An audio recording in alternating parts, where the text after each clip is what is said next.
Hello and welcome to the Irish Arsenal Gooner podcast. It's Tuesday the 24th of January. I'm your host as always, Jonathan Giles. I'm joined by my weekly guests at this stage, week in, week out. Carl Ozzy Osborne, how are you, Carl? All good, mate, all good. Thanks for joining us again. Craig Smith, how are you, Craig? Johnny, how are we? Not too bad, pal. And Eamon, who are you, Donnelly, this week? Is it David O'Leary or Liam Brady? Jonathan. So frustrating, dude. I got that so many times live on Sunday, mate, I'll tell you. Yeah. It was brilliant. I thought I was talking to David O'Leary at one point. I'm still not clear if it was or what. Got an uncanny he's coming on the show with Frank Stapleton now in a minute. You've got two great feet, that lad. Yeah, it's great to have Eamon back on, and I have to say well done last week to you, Lottie, and Martin. Eamon, 1,500 views. Your Chelsea comment went down great. That was brilliant. It was fucking brilliant. I loved it. I kept replaying it on Saturday night. The best thing was Lottie's face when I said that Chelsea were promoting equality. There was just a pause, you know. They're both equally frustrated. It's just brilliant. It was just beautifully. So, yeah.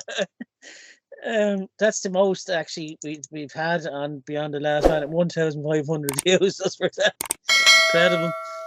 Hopefully we get the same this week.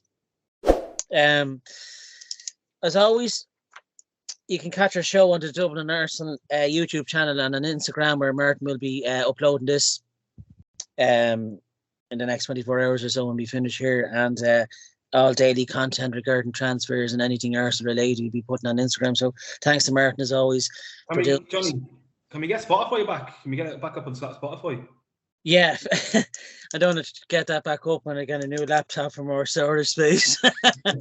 No, people are going to ask me already about is it going on Spotify? So okay, yeah, I'll do my best to get that up and running over the next few weeks, lads. The budget is running 10 at the moment. You can thanks to our sponsor as always, clubgolf.co.uk. Use Dub Arsenal 10 for a 10% discount at the checkout for the retro polo gear, and catch all the matches throughout the season in the River Bar in Dublin City Centre, where you can catch all the supporters club there on match days. Midweek coming up. On Thursday nights, from March onwards when we're in the next round of the Europa League, and on weekends obviously when there's league games, so you're more than welcome to join us there. Last week's stats was 110 views, 8 likes, and we have 2,810 subscribers now. And I think we got about 100 of them from Eamon's appearance Beyond the Last Man last week. So thanks very much. I think we have to give Eamon a lot of credit for that. He's bumped up our subscriber. We had to No, I can't handle it. I can't take this. Of course, catch Beyond the Last Man with Martin Stoneville and Lottie, and he has other guests on as well. It's quite a good show as well, and it's great to have the Women's Super League having their own show as well. I think they deserve it as well, and gives them a bit more scope. And it's great. Thanks to everyone who subscribed to our channel over the last 2.5 years or so. Coming up to the second anniversary now of our own show here in March. So we've come up quite a bit since then, which started off just as a pandemic boredom thing, turning into celebrities now. So it's amazing where you can come. And obviously Arsenal doing well has helped. So long may it continue. On this week's show, we'll be reviewing our 3-2 home success against Man United. I know all three of you lads were there. Just raging I wasn't, but great victory over United in the last minute. We'll be previewing our FA Cup 4th round tie away to City on Friday. 8 p.m. kickoff, and that's on ITV and on Premier Sports here in Ireland. Premier Sports 1 will have that here. And we'll be talking about, at the end of the show, about our 2 transfers over the last few days. Leandro Trossard from Brighton and Jakub Kivor from Spezia.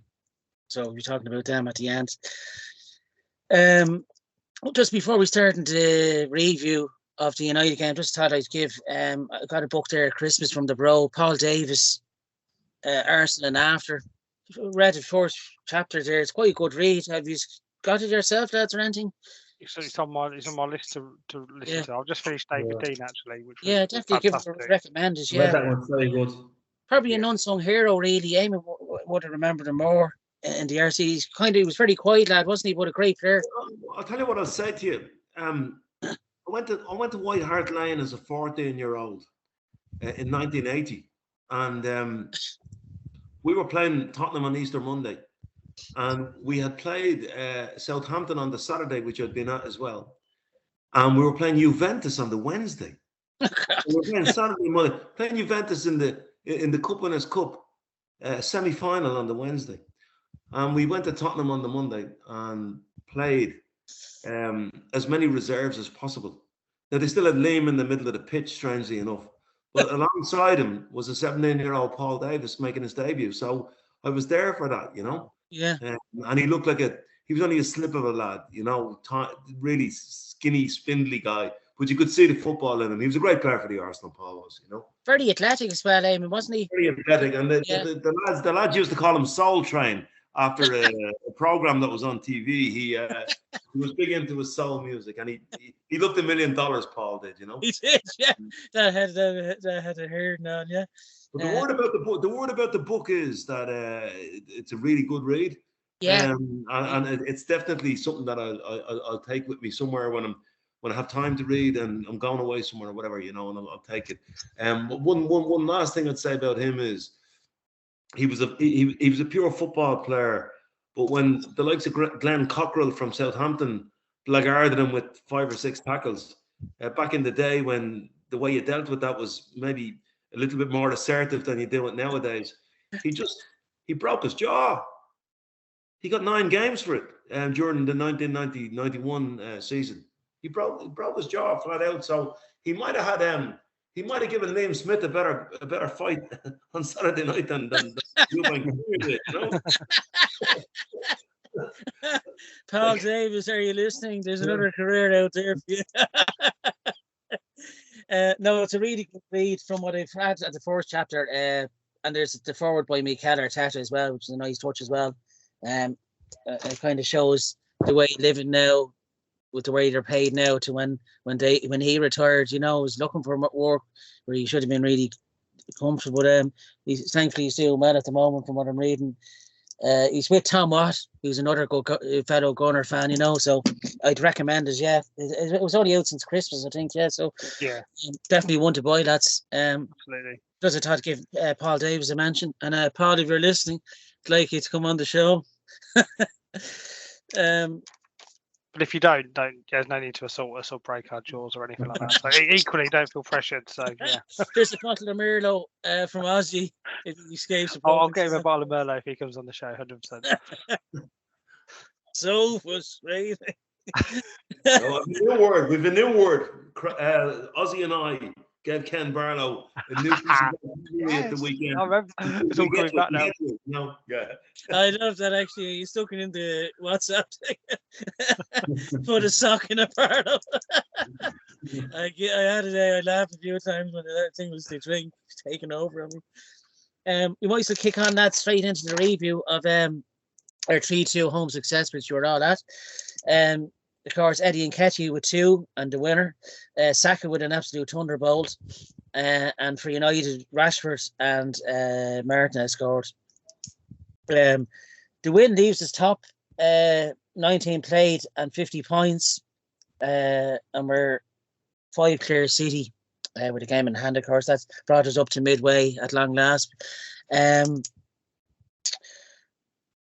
I thought the 2 United goals were just really bad mistakes on our part, really, weren't they? Just Partey was sloppy in midfield, giving it away. But I thought Saliba and Gabriel could have closed maybe Rashford down a bit quicker. But that strike would have beaten any top keeper, let's be honest. It was a wonder goal, and hats off to Rashford. But I think the way we came back, that was after 16 minutes, initially 7 minutes later. Great play again by Odegaard and Zinchenko in particular. And then Saka's cross for Nketiah was just... the 2 of them are having great seasons along with the 11. And the half-hour mark, McTominay had a strike which was well saved by Ramsdale, and then into the second half. Then, of course, Saka after 52 minutes had that wonder strike. Bad mistake, Ericsson, that closed him down, because he had that 2 or 3 times in him, Saka, and he took one of them, thank God, and it went in. Just 3 minutes before United's equaliser, there was an important save from Ramsdale from Rashford. He tipped it just around the post, and I thought that was an important save, considering 3 minutes later. In fairness, Tomiyasu got in Ramsdale's way, and he did flap at it, but look, fair play to Gabriel. Was very unlucky. He was just backpedaling any other time. He could have got it over, but it's the way we came back then again from that, and I thought it was brilliant. We just peppered United after that. Thought Casemiro was a big loss for them, but I thought that 11 on Sunday, as Craig said last week, that was the game where people were going to stand up if we had beaten United, which we did. And we kept going to the 90th minute, which we've done in every game, in fairness to the lads. And it was nice, sweet revenge for losing 3-1 at Old Trafford, which we deserved to win that game. So, in my opinion, hats off to Arteta. And I think it'd be safe to say we are title contenders now after that win. So I might go over to Eamon. And what's your opinion on the match from Sunday? As I say, it was one game. We won it. Get on with it. Frank, I brought Frank in with a recorded message. The reason why Arsenal won the game was that we scored 3 goals and the United got 2. And when you score more goals than the other team, you win the game. Look, there's a few things, right? Firstly, I want to commend the bravery at half-time by the manager. On the Ben White substitution.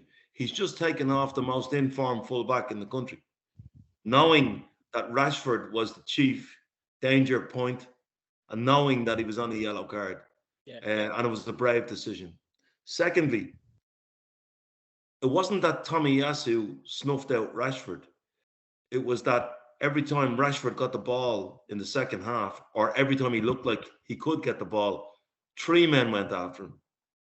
And that was brave, because you're leaving gaps everywhere else. But they identified him as the danger in chief. I think he only got 4 or 5 touches in the second half. He got 3 touches after the 60th minute. 60 minutes. So 3 touches. The next thing I'd say is that United were good. And when they went at us, they hurt us. But only one team wanted to win the game. I mean, is it right, said Fred, or the Who? Who would you like for a bit of go forward? I'd rather the Who. I mean, they brought on Fred for Anthony, and that spoke to me about where their minds were at. We wanted to win the game, and the last 20 minutes was the most Arsenal siege I have ever seen in that stadium. Right? That lad that plays at the back that we were nearly signing, was it Martinez? Yeah. I mean, he looks like a player. He looks like a real defender. He can play. But I'll tell you what, the reason why he looked like a player was he kept dropping off deep because Nketiah was putting so much heat on him and running around. That in order to get himself room to play, he had to drop off deep, and that created a good lot of space for us to get on top in midfield. And in the second half, again, our heartbeat, Partey and Granit Xhaka were outstanding. Yeah. Outstanding in terms of how to run in midfield. And Granit Xhaka's understanding with Zinchenko is incredible. It's like, it's like a band that's been playing for 50 years. They can play with their eyebrows, I want to say a couple of things that I've criticised before. I think the VAR people were brave at the end. Given the way the game had gone and the time the goal went in, they were both onside, but they were tight, especially the first one. And Nketiah was definitely onside. Zinchenko was level, but it was brave. And I thought Anthony Taylor, a lot of people were saying, oh, we have a Cheshire referee and all of this type of stuff. All the referees are from up in the Northwest anyway, But I thought he was brave in the first couple of minutes, not buying that nonsense from that man. I was going to call him Goofy, but I won't call him Goofy on this show because I just don't think it's appropriate. But that goofy, that man, Bruno, whatever his name is. The next thing I'll say is the stadium was unbelievable. The stadium was unbelievable. And once again, when we went behind, the fans got noisier. It was absolutely brilliant. Absolutely. I think we saw what Trossard can bring to the party. He's up and ready. For the money we paid for him, he's ready to go because he can carry the ball with either foot, which was interesting. I didn't realise that he can dribble with either foot, a bit like Alexander Hleb used to, right? But also, unlike Alexander Hleb, he released the ball at the right time, and he released the ball just at the right time for Zinchenko. I was impressed with that. The most impressive thing was the absolute togetherness of the squad. Yeah. Not just the players on the pitch, the squad. And that has to go down to the manager. And I was thinking about this. You have to think of something when Ryanair, we hope to land you there, bringing us home. I was thinking, maybe, and this is no reflection on some of the conversations we've had in this show, maybe if we had a more experienced manager at the time, we mightn't have got, no, this is not, hear me out now. Like, I just think that because Arteta is traveling this journey for the first time, everybody is on board. Whereas if it had been somebody like an Ancelotti or whatever, it mightn't have been as easy to do that. I think everybody's traveling at the same pace at the same time. And that's just the kind of a byproduct of circumstance, I think. And the last thing I'd say is, Barlow, are you listening? It was so exhilarating, Deirdre. I like it. I had it first. The upbeat version. It was. I think the entire Arsenal tavern heard that. But anyway, that's it. That's my take on the game. Yeah, Ozzy. Before I come to you, as I said to Craig and yourself at the start, while we were waiting on Eamon to come on with us, Zinchenko had the most touches by any player in the pitch, 85 throughout the game. It was magnificent, really. He's had for his fourth season with us. It's 9 goals for the season for Eddie, and he's really might himself compared him to Ian Wright. He is his own man now, isn't he? What did you make? You were there on Sunday yourself, Ozzy. What did you make of the game? Just about getting over it, mate. To be honest, too old for this. You know what you said about Zinchenko? What a fantastic sign! It's almost you got buy one get one free with him, because he's not just a left back. that work he does between midfield and defence, how he comes in there. He's there when you need him to defend. He's there when you want that transition going forward. And those transition play that he builds in, he just adds that different dimension. Because every time you look up, he's wanting the ball. Every time we go back and defend, he's there to make the tackle. It's quite a fascinating watch, actually. I just spend he sort of plays on the sort of, I watched him a bit on Sunday, and he's just everywhere. He's just everywhere. The passion that he's shown. I thought the way, it comes through, the way he's geeing up the fans. Yeah. Him, Odegaard, there's a few others doing it, but he was one of the real vocal ones in that team. You can see that. There's a few videos gone social about him in the huddle as well, with North London Forever being sang out, which for me was the loudest I've ever heard it, by the way, even on the first time we did it. That was something at the start, that was. I'm with Eamon on the changing the game for Ben White sub. I actually, at half time, I actually said this to a few lads around us who sit with me, who can sort of back me up on there. But I said Ben White needs to come off, because for me, Rashford was fantastic. Firstly, give him credit, and both my cap to him, because Rashford was absolutely brilliant. But I felt with Ben White, as soon as he got that yellow card, it changed his game. And I think there was a chance of Ben White getting sent off if he'd have stayed on that pitch. And I think it was a real good decision, because Ben White plays with a bit of aggression. Does, yeah. And I think Arteta must be looking, even for the last 5 minutes of that first half, there's a few challenges, but he thought, he's got to be careful with them, because Rashford was playing so well. But like Eamon said, they they doubled up or tripled up on him. But I thought Tomiyasu just added a bit of stability to that right hand side. And if he did make a bad challenge, he weren't going to leave us with 10. And I think if he'd left, Ben White would have stayed on. I generally think he'd have got sent off. So yeah, like I say, though, very brave move. I thought Bukayo Saka again. You say about the atmosphere every time he touches the ball. Is that probably the best goal he's ever scored at the Emirates? I'd say so. Fantastic. He nearly done it twice, didn't he? I know he got a deflection on the second one and hit the post, but when you look at that goal, it's out of nothing really. He's picked the ball up. It's a fair distance. He should have a right to score from there, but he did. And for me, I know we've talked about Eddie Nketiah. You're saying Ian Wright, but what he was doing, you just got to look at the opposition he's playing against. If anyone's got any doubts about Eddie Nketiah now, he played against a World Cup winning centre half. Well, Martinez, recently World Cup. Varane, you can't put him. Right. You can't put him against two of the best centre backs in the world.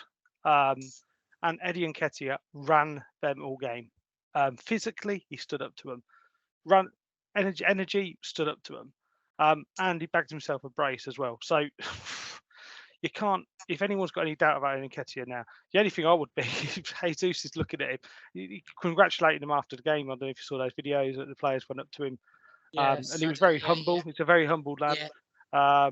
But Jesus must be looking at that and thinking, at the moment, how's he going to get back in?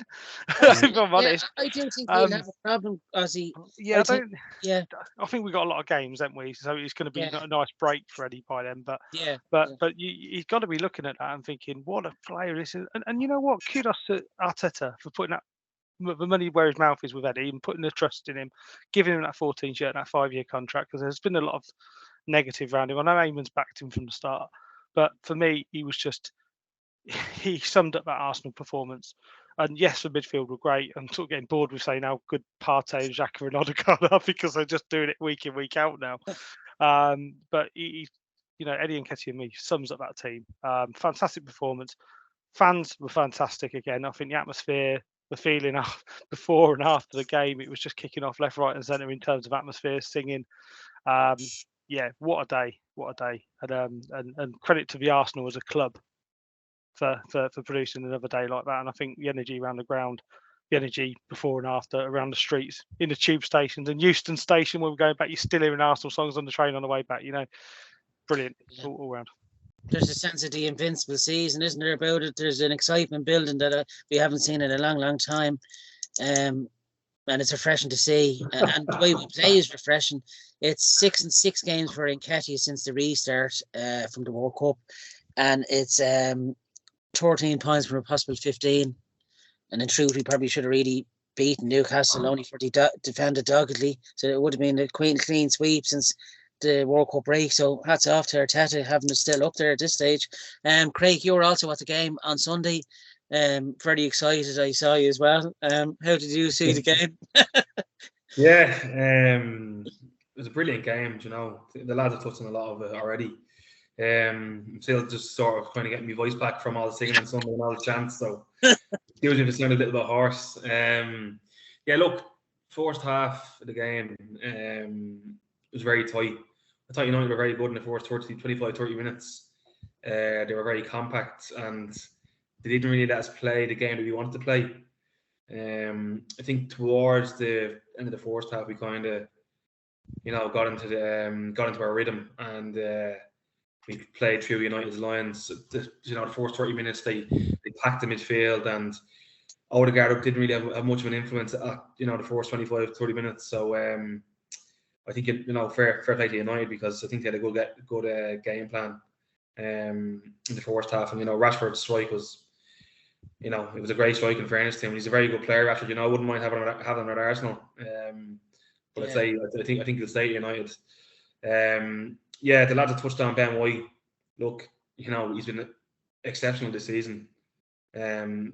Possibly one of the players of the year, I think, so far. So for him to have one off game, it's not the end of the world. And to be honest, he didn't do terrible. It's just, I think that challenge, he got annoyed. I think Rashford took the ball off him, and when he got the yellow card, I think his head was kind of gone for a few minutes. So it was the right decision to take him off because, I think maybe we all forget how good Tomiyasu was last year. Yeah, You know, yeah, true. Yeah. he was amazing last year, you know, and I think when he came on, you know, he kind of he definitely solidified that right hand side, because they were kind of targeting that United. I don't know, maybe they targeted Ben White to Zinchenko for some reason, but I thought Tommy done well when he came on. Another good solid player, but like it's great to have that option there, because last year we were looking at Cedric coming on at right back, and I don't really rate Cedric. Maybe you do, but I don't think he's a great player. So hopefully he goes to Fulham the next few days. Yeah, look, Yeah. he's only a squad player, in fairness to him, yeah. Yeah, Nketiah's goal, the movement for the fourth goal is brilliant. Yeah. Like the lad said, he's up against Varane and Martinez, who are great at the half. So, look, I've been critical of Eddie Nketiah. I'll hold my hands up. I was critical of him last year towards the end of the season. When I didn't think he produced, but look, probably mentioned before that the whole team didn't produce, so maybe it was unfair to kind of blame him, for that. But he's come on leaps and bounds since the start of this season, and fair dues to him. He got the new contract, and I think he's been exceptional since. He's got his chance, and he's banging the goals in. So like the lad said, Jesus going to find it hard to get in. But look, this is what we want, lads. Like we want to be winning the leagues, want to be challenging for cups and that. So you need a squad that's going to be challenging. There was too many years there with maybe Wenger and that, where it was, we kind of knew every week what the starting team lineup was going to be. So to have competition now in the squad is brilliant. Second half down in the game, there was only really going to be one winner after the first hour, because I think the last 30 minutes or so we just played United off the park. They couldn't contain us. Like as I've already mentioned, Zinchenko, he just ran the show. He's a left back, but he's playing centre mid. United didn't know what to do with him. They didn't know how to contain it. And to be honest, I don't know how. I don't know what the other manager does to contain it, because how can you stop a left back going into centre mid and running the show? I don't know. I don't know. It's something that a lot of managers are going to have to maybe think about when we play them for the rest of the year, because he's doing it so well, and what a player, to have in the team. Odegaard again, another great performance. I said Ben White's probably the player of the year, but I think the Odegaard's been player of the season so far, and he should definitely be in the show for getting player of the year in their Premier League. But unfortunately, that robot Haaland exists, so who knows what will happen there. But look, it was a brilliant win.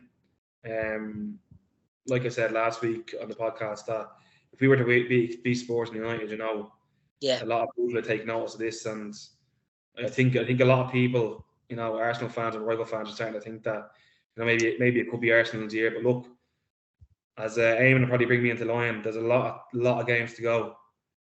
Like what we 19 games in, to half the season. So nothing's guaranteed yet, but we're 5 points clear. It could go up to 8 points of the game in hand. So like we probably mentioned before, a lot of it will come down to the games against City and that. But look, none of us thought Arsenal were going to be this good this year, or challenging for the league, or being top of the table. So I'm over the moon, and long may it continue. Yeah, unless we have the second half of the season when Phil Brown was in charge of Hull City and they only took 1 point from the remaining 19 games.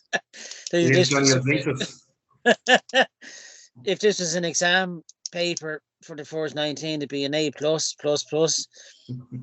been an excellent first half of the season. I think we'll all agree. Even with the international break, I was a bit nervous of us coming back, to be honest, but we've come back like it was never there, that 4 or 6 week break. But I'm sure there's just on that point. I said this before. If we can be neck and neck or slightly ahead of Man City by the time their infatuation with the Champions League rekindles, we've got a real chance. Yeah. Now we set out at the start of the season saying this time we're going to get the top 4.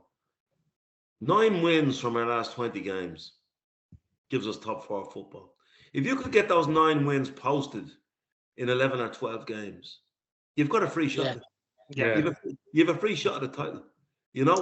So somebody should read Jonathan Liu's piece in the in the Guardian yesterday. He's actually saying that we are playing like champions, and there's an inevitability about what's coming up. No, I don't buy that, but it's worth a read. Yeah, but it is worth a read because of the observations he's made. But I wanted to make one more observation, and it's about the coaching staff and the manager. So whether it's Arteta, Steve Round, Albert Stuyvenberg, I'd imagine it's a combination, right? But the two things they concentrate on, apart from all the energy and all of that type of stuff, from a tactical point of view, is the creation of space and the generation of overloads. So the whole Zinchenko thing, if you don't have Granit Xhaka, that Zinchenko thing doesn't work. So you've got to have players that can that. That's to create overloads, right? If you look at what Bukayo Saka did in the second half, he actually played like a second fullback. Cut out all the ball to Rashford. But what that did was, Nketiah pushed right up on the two centre halves. Saka pushed back. It generated a whole pile of space for us to play in that we didn't have in the first half. And that is really good tactical appreciation. And it just shows that there's an in-game, real-time understanding of the game from the manager and the coaching staff. Because Bukayo Saka spent a lot of the time on the back foot in the second half, but creating space for other players. Like, it wasn't as if he was just defending and nobody was walking in to occupy the spaces. A bad coach team would do that, but a well-coached team would be, well, Bukayo's going to give Tommy a hand, so therefore we now need to fill that space. And then, when all that confusion reigns, then Saka receives the ball, and all of a sudden he's on the edge of the box. You know, it was really, really good stuff. You know, just on Eamon's point, Johnny, just about the City Champions League kind of thing. I think he's definitely right there. I think come April, when they went to the quarterfinals and semi-finals of Champions League, which look, they probably will. They're a very good team. You know, it's definitely an advantage for us because look, whether Arsenal fans agree or not, if we're still top come April and we're in the quarterfinals and semi-finals Europa League, we shouldn't be playing the first 11. That's my opinion. You know, someone else might say no, it's a cup, go for it. But you know, I think the Premier League is definitely more important than the Europa League. That's just my own opinion. So I think we might have a bit of an advantage there. And I watched City's game last week against Spurs. You know, the first half of City were absolutely dreadful. You know, the second half, in fairness to them, they come back. I think a lot of that. You know, Mahrez was very good in the second half, and he kind of spurred them on. He's a very good player. But you know, even Guardiola's interview afterwards, you know, he done this big rant about how the players aren't playing well and blah blah blah. But you know, Guardiola definitely knows that he's in the title race, and he's worried about Arsenal. You can see it in his interviews. You know, he keeps saying that, you know, it's not going to be our year, and he keeps making sly remarks that City won't win it. But he's definitely worried about, you know, Arsenal, and for Pep Guardiola to be worried about us, you know, that's saying something. So hopefully we can go on and win the league. But it's great to see Pep rattled, you know, and then not running away with it. Well, Craig, you're absolutely right. See, what was the reason for us wanting to win the Europa League so badly was to get into the Champions League. Exactly. So if we could get Champions League posted, we've a free shot at it. Yeah, that's a good point, Eamon. Yeah. Like, I think the reporter on Thursday, if you were listening to the post-match City Spurs game, he says to Guardiola, he asked me a question. He says, "Do you think winning the league over the last 5 seasons have his players the same hunger to go again and win it?" You know, and you wonder. It was a fair question to ask, and you can kind of see in some of them, is the interest more in the Champions League or is it in the league? Absolutely. Do you believe that City want to win the Premier League? Johnny, I put it to you this way: if Arsenal won the league for the next 3 or 4 years, and in 3 or 4 years' time, if I asked you, what would you rather win? We'd all say Champions League, you know. Yeah, exactly. I think it's just because Arteta is manager of us, and he was so long beside Guardiola. It's kind of given, you know. I think Arsenal were the last team City thought would be challenging for the league this season. You know, if before August, you know, at the start of August, we were 40-1. Were the odds in August? Honestly, I'm not convinced Pep would still be there if they won the Champions League. You know, I think that's the one he's waiting for. Yeah, that it was a bizarre rant. Like he was giving out about the fans, and when you start giving out about the fans, it's a ropey one, because they can't. I'll tell you what that was. That was the circle, the wagons. We have a rival. That's what that was. Because do you think that was mind games, Eamon, or do you think he was actually being serious that we have? I think it was mind. What I think it was that okay, this fun has gone on for a bit too long now. Yeah. It was all right at 10 games, 12 games, 14 games. Now we're halfway through the season. And, if we slip up, I'm talking about in his mind, if Man City slip up and all of a sudden we got 11 points ahead, it'd be very hard to reel in. So I think what it was hang on a second now, I'm going to play this card. The fans aren't up for it. The players aren't up for it. Blah, blah, blah. And I think that was a kind of we better get our act together, clarion call more than anything else, Mm-hmm. It's refreshing as putting fear in our rivals, though, isn't it? Because we haven't seen this in a long time, No, we used to be the laughing stock, but now we're not. So, when Leicester won the league, everybody was saying, well, they'll be reeled in. And they were 8 points ahead. They'll be reeled in. Oh, it's only 5 now. They'll be reeled in. Then they get 8 again, then 9, 10. So who's going to reel them in? You see, you have to be winning games to reel teams in. Yeah. And I think with them playing week to week really did help Leicester. They were literally playing Sunday to Sunday, weren't they? Which did help. You 7 days rest over him, but it was a good squad of players Ranny Early had as well. But and a good batch of drugs. I don't know how we didn't win that season. It was one that I was there for the Leicester game, the 3-2. We're the only team to beat them twice. Yeah, we felt like honestly, fans felt we was going to kick on and win it on the back of that. So did I, yeah. We went and lost. You were at that 2-1, Eamon, weren't you? But the Carl, that's one of the time. But we went out and lost to Swansea at home on the Wednesday night. Exactly. That's what screwed it. But honestly, it took the wind out of our sails, didn't it? Because it was. I remember that. That Sunday when Welbeck scored that last minute. It was. I thought that was the kick pubs on. were buzzing. It was all sort of. Like I say, it just took the wind out of our sails that Wednesday night fixture, Swansea, wasn't it? Yeah. Different 11 now, though, was he? Isn't it? This 11 is when you compare that to that. Completely different. It's completely different. Yeah, it's a lot more hunger in it, and it's young and very talented as well. Better players. And it's great to see Saka really destroyed.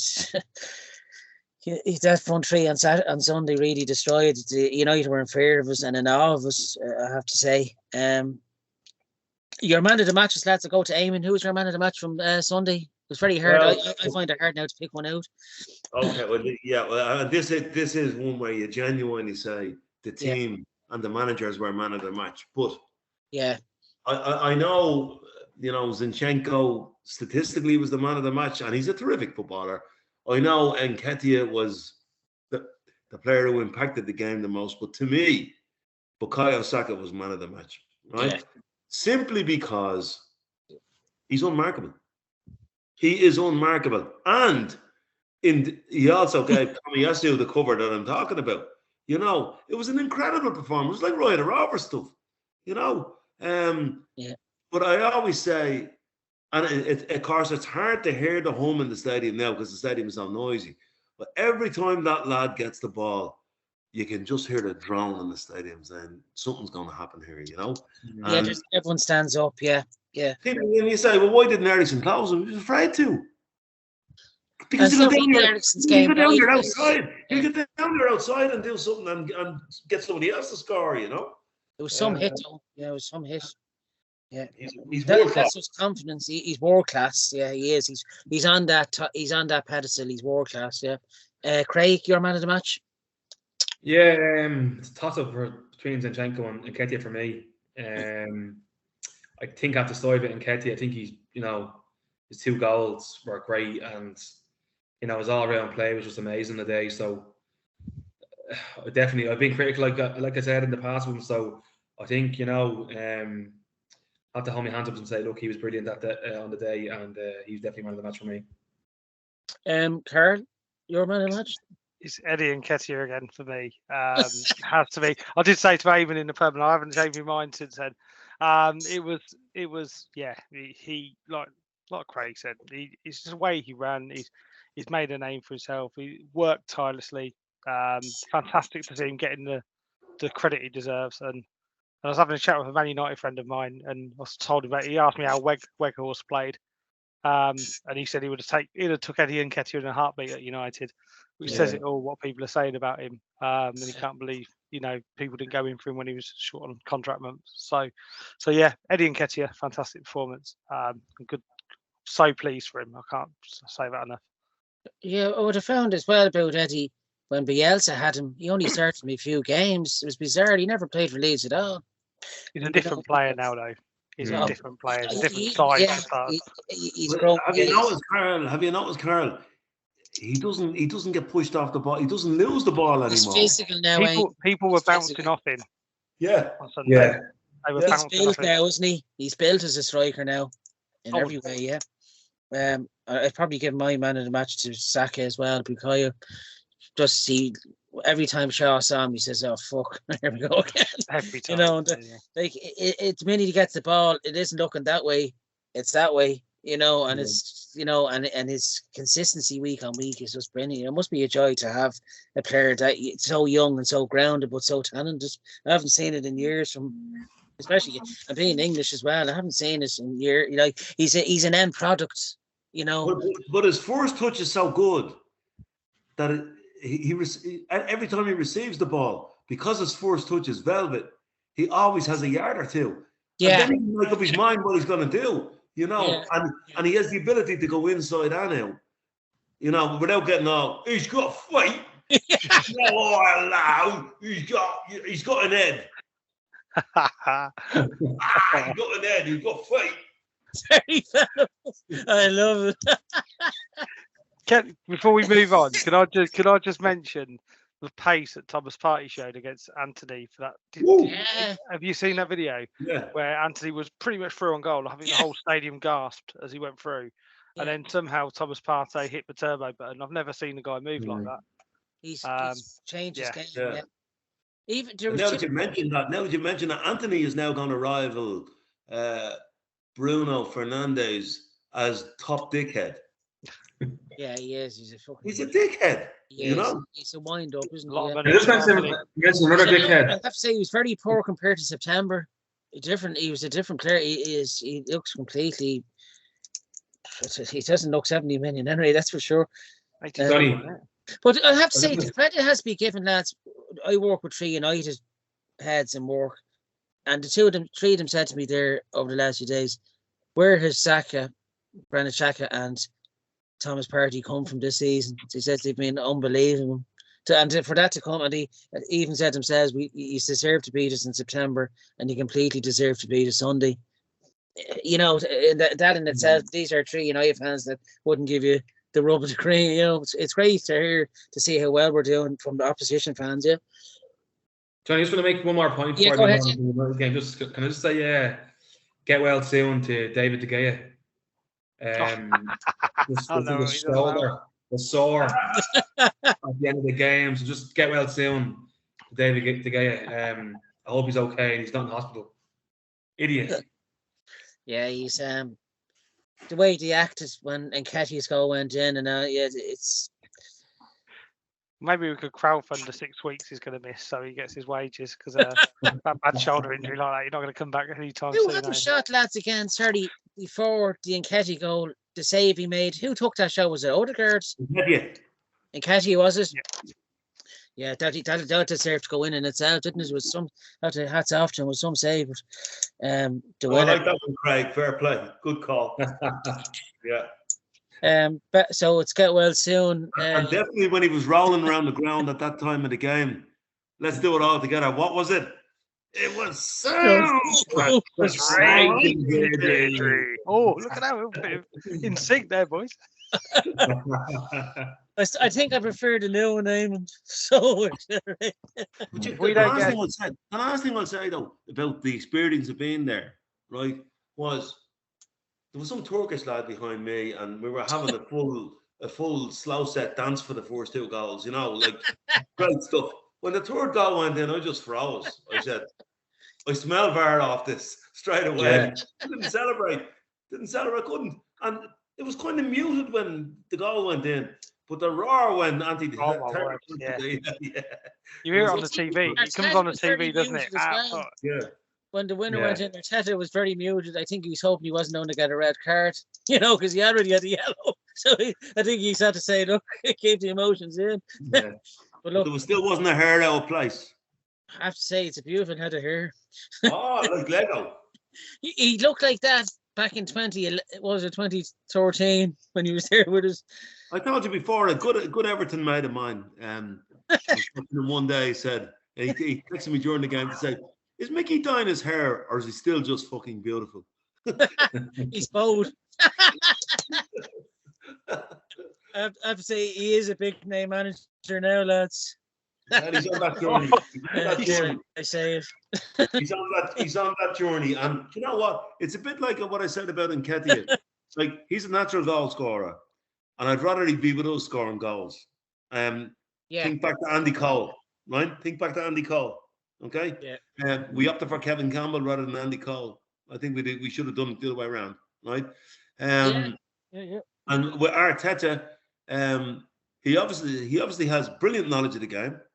He obviously knows the right people to surround himself with. Yeah. Like Steve Round was a very wily choice because he's an experienced old wily coach. Mhm. And then Steibenberg is kind of an innovative type of guy.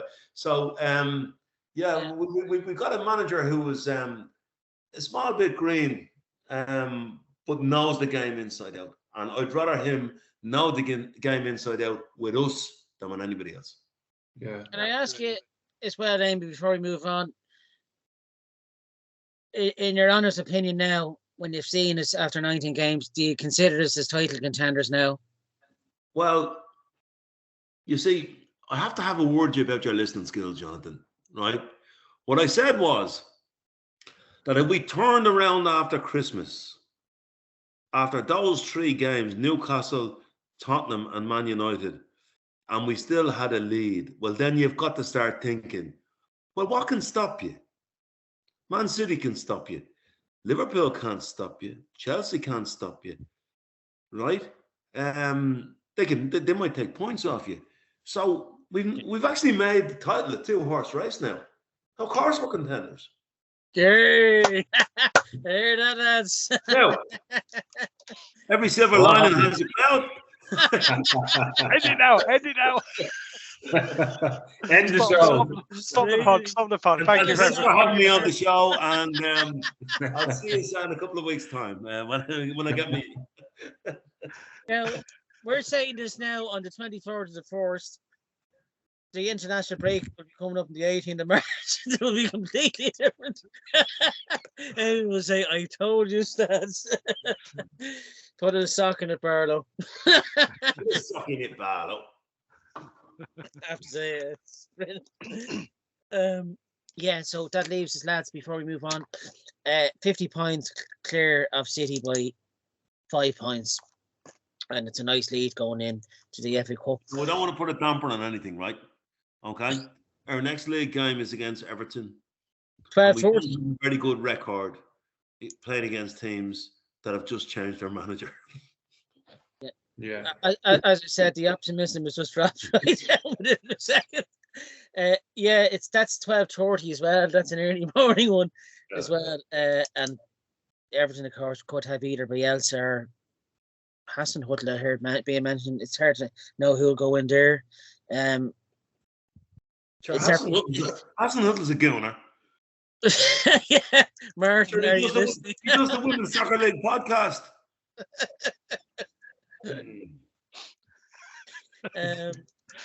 I won't bother going into the Everton game because the mockers have been put on that now. Yeah, so we move on to the FA Cup 4th round preview against Man City this Friday night at 8 p.m. on ITV, if you have it, or Premier Sports here.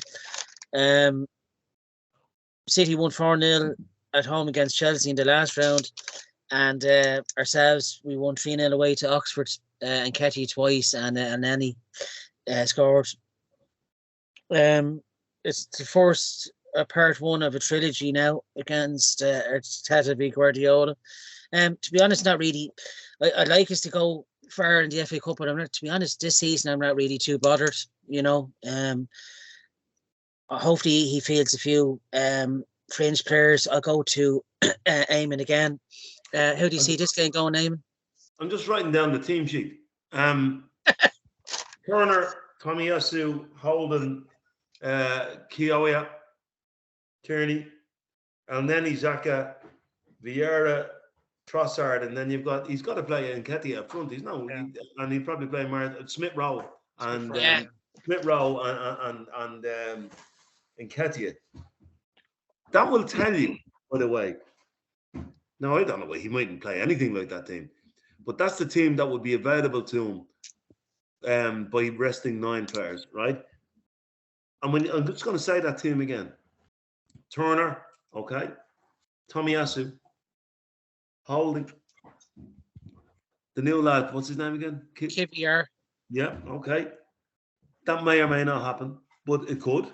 Could happen, He's a left-sided central defender, and Gabriel has played every bloody game. Yeah. Tierney will be back in for sure. Yeah. I think Elneny will come in for Party. I think he's going to have to stick with Granit Xhaka, because Granit Xhaka wants to play every game, and if not, he'd probably kill everybody. Fabio Vieira will be in. Trossard's not cup-tied. No, he's not. Right? He's going to have to go with Nketiah up front or Martinelli up front. Yeah. Right? And then he's going to have to go with Smith Rowe. And when you look at that, you begin to see our squad depth is improving with a couple of signings. It is. Yeah. That's not a bad team. No. That is not a bad team. They'll put out, well, their second 11 is stronger than our second. I actually believe now our first 11 is every bit as good as theirs. Yeah. Yeah. 100%. Their second 11 is stronger than ours. And if we go with second 11s, they have to be favourites to win the game. And they probably will. Do you not think, Eamon, he might not? Do you think he mightn't start Marquinhos up front, maybe? No. I don't think he will. No. I think he'll go out on loan. Do you think so? Yeah. Yeah. Well, having signed Trossard, I think he will. Yeah, it's fair. Yes, with Europe. Yeah, I suppose. Yeah. He's only 19, the boy. You know. Yeah, we can be harsh on young lads, can't we? When they have such a good start like he did in his debut against Zurich, wasn't it, in the Europa League? And he played well that game. Yeah. Ozzy, how do you see the game going on Friday night? I think Eamon's got the team nailed on, to be honest. For me, I'd lose this if it means we could take 4 points off City this season. That's the way I look at it. So yeah, it's a bit of an unfortunate meeting, isn't it? It's so early on in the cup, isn't it? But yeah, it's going to be difficult. But yeah, I'd like to see them players play. I think it's a good opportunity, and like David Eamon said, it shows our squad depth. I'm really, really excited about Smith Rowe coming back as well. Like, I just want to see him get some minutes and see him come up to speed. But yeah, the striker thing's an issue, isn't it? But yeah, let's see what happens between now and then as well. Because you never know, someone might be brought in. Yeah, and I think he's now nailed on the team. I can't really say much more than that, other than it's going to be difficult, whichever City side put out. Yeah. I don't think it's going to have too much say on what goes on in the league. I think it will be one of these games. And I think actually by putting a weakened side out takes that pressure off a little bit. I know we talk about momentum, but I think it actually takes the pressure off the players a little bit, because if we do lose that, if we put out a first starting 11, what we've been putting out in the league, and lose to a weakened City side, that 100%. That could actually knock the confidence a bit. When I think actually, if you do pick a weakened side, it won't have that much of a message if we do lose. So I think it is a bit of a gamble if we pick a strong side. But we'll see. We'll see. You know, Mick don't like losing. Super Mick don't like losing, does he? So, but let's see what he does for Friday. If I see a weakened side, I'm going to be happy. Put it that way, because I think it's hard for whatever side we take up there, and I think some of our players need a rest as well. So. Yeah, as long as it's not a thumping thing, isn't it? But I think we'll give them a game. I do think we give them a game. Craig, how do you see the game going on Friday yourself? Another big one. Yeah, the lads have already touched on a good few points there. I slightly disagree with the lads there. I think that the team's going to be a lot stronger than we'd all probably like. That's my opinion. I think he's going to play. I think he might play the likes of Saka, Gabriel, and that because one, as you mentioned, Arteta doesn't like losing, and especially doesn't like losing to his former team and Pep Guardiola. So, I think I don't want to see like Saka and Martinelli play, but I just think he might play them, especially the first half, and then could make a few changes towards second half. And to be honest with you, we don't play another game for 8 days after that. So, I think he might go a lot stronger than we think. He will not play Bukayo Saka for sure. And I'll tell you why. Because I know Pep is a football man and all that and a great guy. Man City players will be under instruction to hurt Bukayo Saka. I'm telling you. Guardiola is as cynical as the rest of them. No, you're right. Absolutely. Don't be fooled by this, And I'm saying that the one player I don't think he'll play against them is Bukayo Saka. I really hope he doesn't play. Amazing, Craig. If you were a Man City player, you said, well, here's their world-class player now, and they're talking about against us in the FA Cup. Put something a little bit tactical on his ankle, Yeah. No, I agree. I don't want to see him play. I just, there's been times in the past where I thought Arteta might go a lot weaker than he did, and he doesn't. So look, mate, hopefully I'm wrong. It's going to be a tough game regardless of who City play because they don't have a second team really. It's a team. No, but you see, we do. This is the point I'm trying to make. If you actually look at the team I called out, it would win most Premier League games. It's a strong second team. Yeah, it is. Yeah. No, it's much stronger than you think. Do you think he'll start Karl Hein in goal instead of Ramsdale? Or do you think Ramsdale? No, he'll start Matt Turner. Who? Sorry. Matt Turner. Yeah, sorry, Matt Turner. Yeah, I liked it. I like Karl Hein though. I liked him in the pre-season. He's going to be a superstar. Yeah, he's good, isn't he? I think Matt Turner is a stopgap understudy. Yeah, Karl Hein's only 20 years of age. We're a goalkeeper, He's big. He's very good keeper. He's big, yeah. He reminds me kind of a bit of a lame, and he's kind of got that, that stretch, Yeah. Allowing to go for him, maybe. Yeah.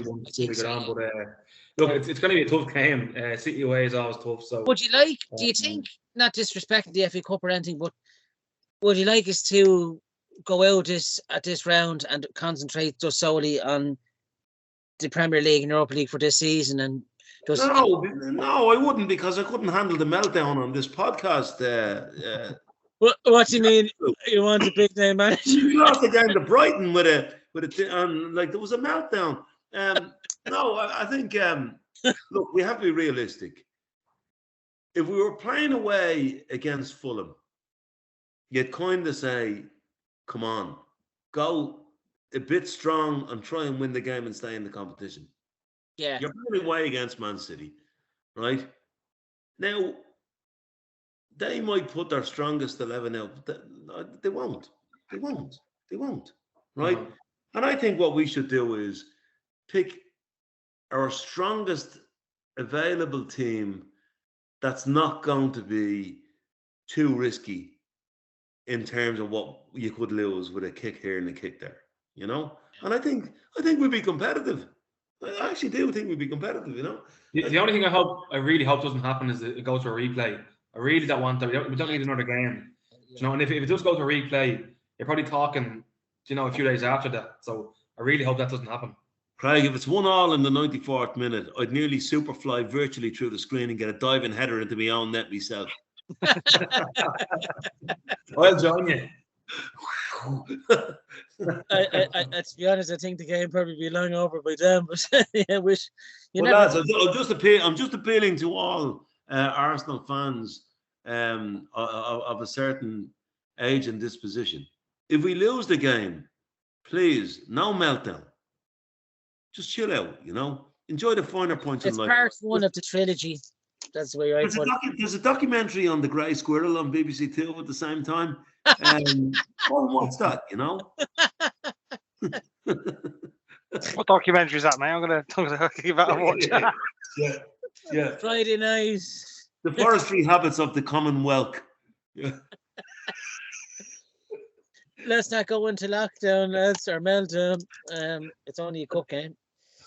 The magic of the cup, I'll leave it there. Most wins for Arsenal 13 times, isn't it? 14. We need a big name manager then. We move swiftly along to our transfer signings made over the last week or so. Leandro Trossard was last week, last Thursday it was. He wear the number 19 for us, 28 years old. Made 116 appearances for Brighton and scored 25 goals. He scored a screamer against us last April, wasn't in that defeat at the Emirates, which we'd like to forget about. A fee rising to £27 million. Nice addition to the team, I think. He'd be a good squad player and brings a lot of experience being a Belgium international as well. So that was a nice signing so quickly after losing out in Mudryk, I think. It was quite good business. And the signing of the 22-year-old Polish defender from Spezia for £70 million, Jakub Kiwior. He made 43 appearances for Spezia. A few clubs were in for him as well, so it was quite quick getting it done. And he'd wear the number 15 jersey. I'll go to you, Craig. What do you make of those two signings? Quite quick after losing out in Mudryk and Felix, wasn't it? Yeah. I think we mentioned the podcast last week. I think I mentioned Trossard. Yeah. I said, Arsenal need to be looking at more players that are, smart signings. And I think Trossard is a very smart signing. £27 million is not an awful lot of money in this day and age. I think Trossard's a very good player, doing very well with Brighton. I think we were linked to him in the past when he was with Genk. Yeah. Stuyvenberg used to be his manager, and I think we were looking at him then, but we can go for him. I think when he came on Sunday for the last 15 minutes or so, I thought he was very good when he came on. I thought as Eamon mentioned earlier, his run and pass to Zinchenko for the third goal, was very good. So I'm very happy with Trossard. I think it just adds a few more options. I think he can play across the front three. We didn't really have much to bring off on the bench, before him. So I think having him and Smith Rowe there, for the attacking positions is great. So I'm very happy with him. Then the Polish defender, Kiwior. I know ourselves and Dortmund were in for him. So it's always a good sign when Dortmund are in for a young centre half, because they're very good at signing young good players and selling them on for a big profit. So it's always a good sign that they're in for him. So I don't really know much about him, to be honest with you. I watched a bit of him myself. I've seen a bit of YouTube compilations, but you can make a YouTube of me probably and I look like Messi, But come on, Ivan, you've got to get so carried on. I'll do the video open and I'll send it to you as well. I say Eamon might say different. I'll tell you what, you look very messy in the Arsenal tavern. I tell you, I was.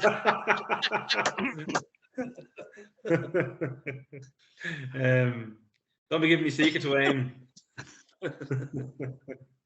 But no, look, I'm happy. I'm delighted that we got another defender in. The squad's looking very good now. I think I'd love to get a centre mid in for next week for the window ends. I think if an injury was to happen to Party, he could struggle. So I'd love to see us go for a centre mid, get him in, bet him in for the next few months. If something happens to Party, he's there to play a few games, and hopefully then we can maybe get Rice into somewhere, as you mentioned. Eamon, your take on Trossard and Kiwior, two good signs. Yeah, well, I think Trossard is a great signing, because I want to compare the same type of money when you do the wages and the whole lot. For 5 months of Joao Felix, or 3 years of Trossard, right? You got to look at it like that. Yeah, And I think you get 3 years, because he doesn't rely on pace.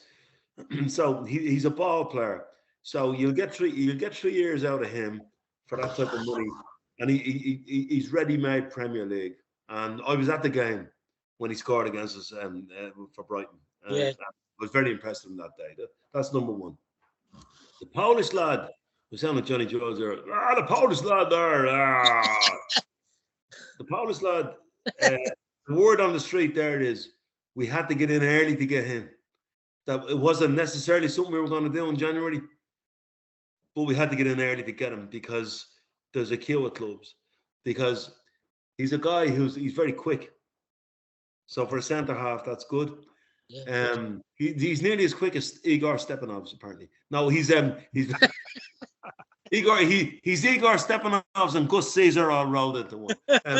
No, but he's very quick, and he's also a ball player, and he's left-sided. And Gabriel hasn't had that cover, so hopefully that can be good. And that's why I think he might be an outside chance to start against Man City, right? And if he doesn't, he'll be in the Europa League games, I can tell you, because Gabriel needs some recovery time. So happy with that.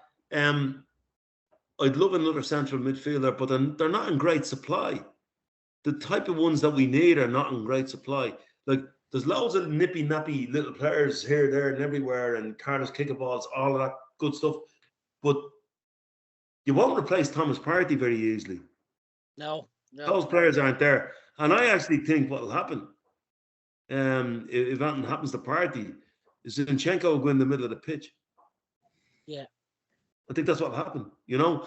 So, Yeah. look, maybe one more body, but at least we've added a couple of players to the squad. I'm quite pleased with that, you know? Yeah, after losing out on losing out on. He didn't sign. so frustrating, Yeah. It really No. is. Now it's so exhilarating. At the end of the day, the lad didn't sign. He didn't sign.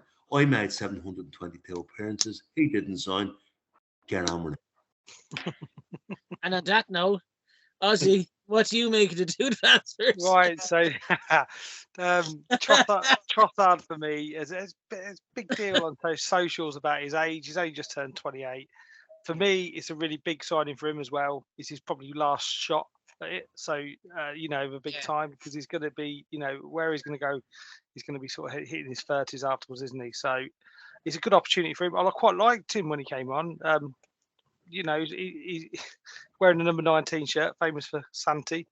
And the way he held off those 4 or 5 United players, where he's just dribbling around, and kind of reminisced a little bit of sort of something that Santi would do. So look, I absolutely, I think he's a great side. He's prem proven. Like Eamon said about comparing that to the Felix deal, which I hadn't done, it makes a lot of sense for us to do it. And I think he'll only add a plus to our squad and takes a bit of pressure off that front three as well. We've played a lot of games. With Jakub, in terms of, look, he's 22 years old. I'm just reading, he's got 9 caps for Poland at that age. A good international side nonetheless. And I always look at the way players leave the clubs. You can't do that with Trossard because I think he's left under a bit of a cloud there. But when you actually look about what Brighton thought of him before he did leave, though he was in high regard up until the last couple of months. But this Jakub and Spezia's like social media posts and what they've said about him says a lot about the lad, really. And it's all been positive. There's a lot of people gutted that he's left the club. Yes. And like Craig mentioned, spot on with the Dortmund link as well, because their talent ID for players is probably the best in Europe. Sort of players, and like I say, their business model is we bring in the best players, young players, and we sell them on at a huge fee and make a profit. That's what they've always done. You just got to look at Bellingham for that, yeah. So, and other players throughout the years. So, again, trusting Mikel and Edu to bring the right players in. I think what Eamon was saying about the Partey replacement, we've constantly said we want someone to strengthen the midfield. Who do you bring in? Unless they've got something up their sleeve, I don't really know what we can do there. I think I don't know if we're going to get anyone else in. I don't. Maybe a loan sign and maybe Ozzy. For potentially. Yeah, it's just guessing, isn't it? It really is. No, but just the point I'm making about Thomas Partey is, I had a certain. Now I won't call him out on the show, but he's an electrician with a hair like a shaving brush. I'm not going to say who it is. Right, I'm speaking to him today. He was raging that we didn't sign Yves Bissouma, right? Because he thought that he could do a Thomas Partey job, like before Spurs got him, right? Yeah. They're nowhere near the same player. No, they're not. No. Nowhere near the same player. No. And kind of Silva goes around running around kicking people, and he's athletic and all that, but he doesn't do what Thomas Partey does. And what Thomas Partey does is almost like Cesc Fabregas, in that he walks into a channel facing his own goal, receives the ball, and gets turned. That is very hard to find in the midfield. There's only one player I've seen do that in the Prem, and I'm not suggesting we signed him, but Kante 5 years ago. Yes. That's actually Ian Wright did a question and answers with Wenger, and that actually came up. His one regret was not signing. Ronaldo was one, and the other was N'Golo Kante. Honestly, Kante did that for Leicester and his early days at Chelsea. I know I'm not suggesting we signed him, but he's the only other player. No, you're dead. And by the way, don't underestimate the importance of that, because it changes the shape of the game in a second. You know? Yeah, Just a point there, lads, about Partey. Like, obviously, we're not going to get a player in that's Partey's level, or can probably do what Partey does. But I wouldn't trust Lokonga or Elneny for 5 or 6 games. So I think there's definitely a centre mid out there that we could get that's a higher quality than them. He's not going to do Partey's job, but who would you go for? I'd go for Ozzy. Huh? Well, he said he was Pirlo. I wasn't the name. Sir, do you think he meant Mirdo? Yeah, right, Craig. There probably is somebody out there. I'm just saying that they're not in a grushy. There's not loads of them out there. Yeah. Like, would you have liked us to sign Douglas Luiz that time he was available in the summer? But he hasn't really gone on, has he, this season? He's a decent player, but again, like, he wouldn't be much better than Elneny, in my opinion. I think come the summer, Elneny will go. I think Lokonga will be sold. So, we're only down to 2 centre mids then. So I think, if Royce was to come in, you see, all the heartbreak of not getting Mudryk. And what I said on the show the last time was, if you bid 90 million for Mudryk and Chelsea go 95, and say, well, you could go 100, they go 105. Yeah. Where does it stop? When quite obviously we're going to, in the summer, have to think about replacing Partey and Xhaka in the medium term, right? Certainly for cover immediately, but for guys who can step into that role, and we're going to have to spend big on that, It's scary. Yeah, you take everything for granted, don't you? I'm sure there's players in mind, though. You've been on the ball so far. So the only positive, the positive here is that we're all kind of the same. We need to look at centre mid in the summer, but apart from centre mid, you wouldn't say there's a lot of oppositions that we need players in. Because 3-4 seasons ago, we would have been saying, what players do you need? A new fucking team we need nearly. Yeah. But I think that's because they've signed so many. Like, Trossard is 28, and he's the oldest player that has been signed during those last 2 or 3 transfer windows. It shows the main objective is to sign someone. Well, I think previously, the previous regimes, we were going for all these players that were 28, 29, 30, established, thinking that, we'll get back in the Champions League. But now we're looking at the long-term vision of the club, which is the right way to look at it. The model we're going with now, and it's far better than signing 29, 30-year-olds who only want the payday. Yeah, that's true. That wraps up the transfer side. I was just like to give a mention. Ozzy mentioned it before we came on. Just briefly, Ozzy, the guns and yellow ribbons. You were saying it's a top podcast to listen to. I think it's a great podcast. Yeah, it is good. Good fun listening to them. Proper Gooners as well. Yeah. And there's a video they posted on Match Day, which Little Richard. I'm going to give Little Richard a special mention. Yeah, give him a mention. He's a bit of a legend. There's a reason why I'm on his podcast. Ultimately, he found you and Martin knocking around Holloway Road, I think, and then brought you to the pub where I was. Yeah. He's from the Holloway Road. Yeah, he's a little legend. There's a video of him looking like a little football hooligan. Comes in the ribbon, a good podcast. Proper Gooners. They're all behind Block 6 of the North Bank. If you want to see them on match days as well, singing all the chants and starting the atmosphere off. So credit where credit's due. Good bunch. I hope they listen to our podcast. If they don't listen to our podcast, I'll tell you, I put a boot in over his ankle there. I'll tell you what. We'll do guns and yellow ribbons away. I'll speak to Fergus and see if we could get an away trip. They never said more Merlot than Pirlo on their podcast. I'll tell you what. We'll go one better, Eamon. We'll go 5 aside with him. I'll play the centre. Exactly. Craig, warm up, son. You're coming off. That's it. We're laying the gauntlet down. Guns and yellow ribbons. If you're watching, mate, I'll tell you, we'll take you on. He wasn't the Arsenal. We'll put it. No, I'll go with that. You do realise that Jonathan and I share the unique distinction of having played on the Emirates pitch. You did. In 6-a-side it was. Jonathan was in goal. He went down like a credit union man. We did. We played on the Emirates pitch. Isn't that right, Jonathan? Yeah. I made a worthy save. Theo Walcott's brother was actually playing, and I tipped one of his shots around the post. That is. We think we got to the quarterfinals, and actually we got unbeaten in the group stage. Yeah. But I was playing central defender, and I have to say, you know, when they say a central defender is far less nervous when he has a good goalkeeper behind him. I won't finish the story. Well, that's it now, right? We've called guns and yellow ribbons out, so we need Martin to tag them in this. I never saw or solid centre back in front of me. I can't say it was solid enough myself. That's experience, though. When you trust in yourself, that's amazing. That was after a skinful of cans the night before. Yeah, I don't know if they still do that though. Briefly, that's the tournament. No, they don't do that now. No, it's pity. Yeah, the only time I ever graced the hot turf. The next time will be when my ashes are spread on it. Well, no, I mean, in fairness, we got a great review.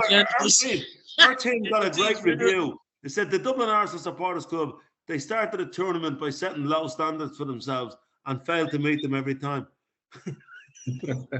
Speak for yourself, Eamon. I always go out with 100% commitment and 0 belief. I'd like to say Eamon has talked himself into another P45 show. No, I'd like to say before we call it a day, lads, we've plenty to discuss today on today's show. Give Beyond the Last Man a listen to, especially the previous episode where Eamon had 1,500 views, and Paul Davis, Arsenal and After, definitely a book to buy. I'd like to thank Craig Smith, as always, Carla Ozzy Osborne and Eamon Donnelly for your contributions this week, lads. Well, much appreciated. I'd like to, as I said, every show through January, I'd like to dedicate to aware.ie for depression and bipolar disorder, and to the D15 suicide group where you can find them on Facebook. That's our show this week, lads. Remember to like and listen to viewers, and thanks for getting us up there. We're hoping to hit 3,000 subscribers, and by at least March, before the international break, I think that could be achieved. So Martin, get the Arsenal fan packs out there for bribery. Until next Tuesday, thanks for listening, and we'll see you then. Thanks, lads. Thanks, lads. Come on, the Arsenal. Come on, you Gooners. Cheers, Charlie.